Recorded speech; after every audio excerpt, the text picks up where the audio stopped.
Pourquoi Mr. Coyote achète une île privée que presque personne ne peut acheter? Le Français moyen, quand il voit une petite île au large de la Bretagne, il voit un endroit magnifique pour passer les vacances. Mr. Coyote, lui, il voit quelque chose de beaucoup plus rare, une propriété que presque personne ne pourra jamais reproduire. Et c'est justement là que les choses deviennent intéressantes. En Bretagne, l'île de Costa Aires a été mise en vente pour 9 500 000 €. Un peu plus d'1 hectare, avec un château du 19e siècle, 2 plages privées, des pontons et une piscine. Fait le calcul.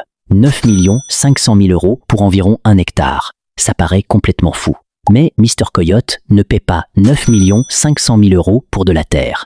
Il paie pour une chose dont l'offre ne peut presque jamais augmenter.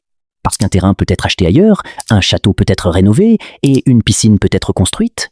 Mais une île privée face à la côte de Granny Rose, avec son propre château historique, ça ne se fabrique pas. Et c'est là que Mr. Coyote comprend quelque chose que le Français moyen oublie. La valeur d'un bien ne dépend pas toujours de sa taille, elle peut dépendre de sa rareté.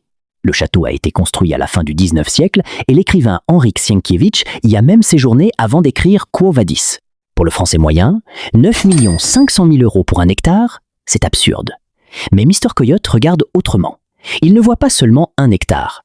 Il voit une île entière, un château, 2 plages et une vue impossible à reproduire.